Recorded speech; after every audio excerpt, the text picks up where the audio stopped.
'Cause I heard it all the same, but go away. Hello everyone, I hope you are enjoying your summer so far. I actually just got back from a really great summer vacation. It was a family reunion in the Faroe Islands. Yeah, pretty random, right? It's actually a group of islands right in between Norway and Iceland, just in case you were wondering. And yes, I did have to look that up too.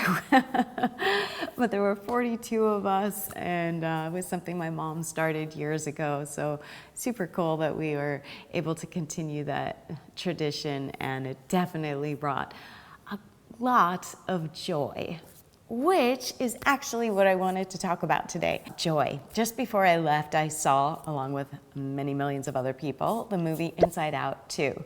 Anybody see it?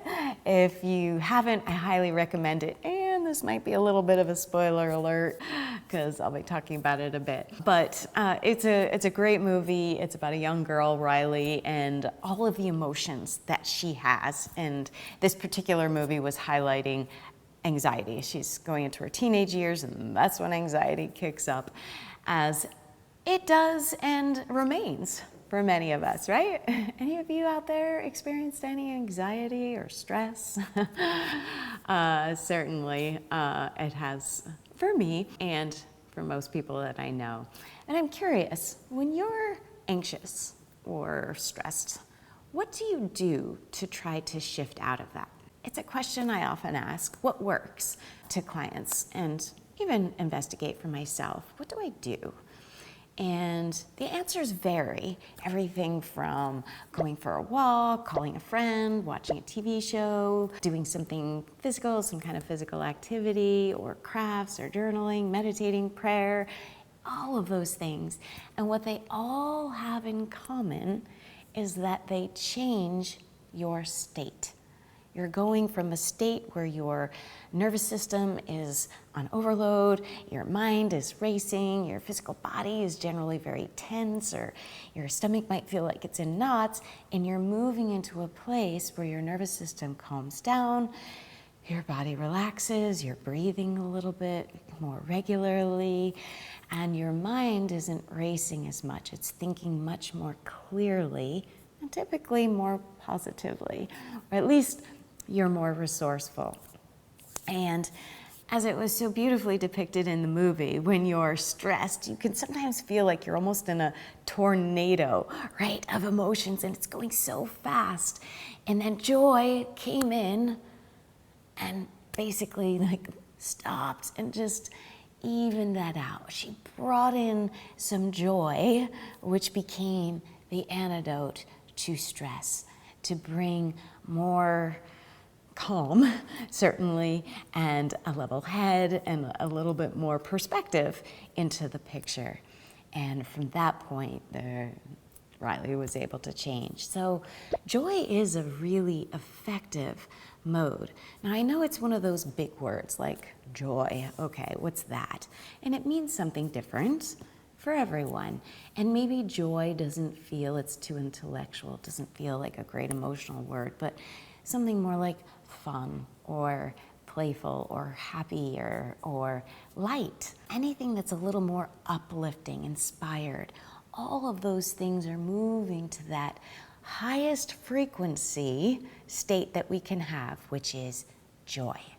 And so that's what we want to pull into our lives as much as we possibly can.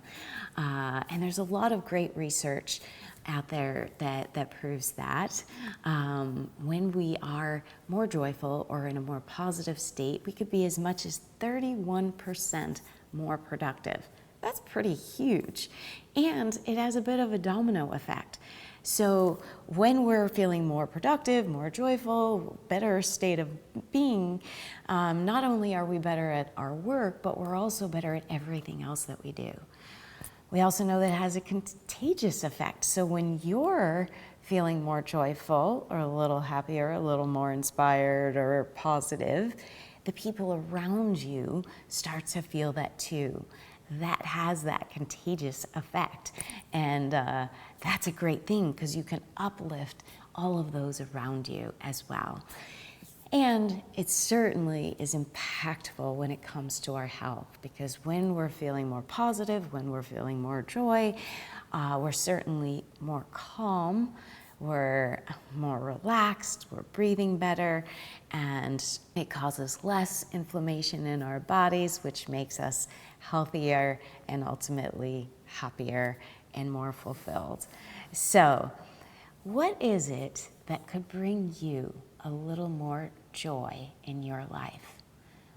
What does joy mean to you, and how might you use that as an antidote to your anxiety or your stress?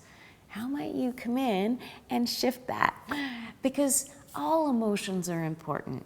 And I think that was one of the big takeaways from the movie, is that we can't just feel joy, right? And sometimes those shadows show us our light, or the challenges or the quote unquote failures in our life teach us what we need to do to succeed. Or some of those darker moments make us see what happiness is to each of us. And so the full spectrum of emotions is really, really important. And we want that. It makes us fuller, more dynamic human beings. And so it's great to have all of these feelings. And we also want to lean in to a little bit more positivity, a little bit more joy when we're feeling a little darker or a little more stressed. So how can we do that? And what do you do to bring joy into your life? I'd love to hear. Put those things into the comment box below, and I encourage you to go out, feel more joy, and shine.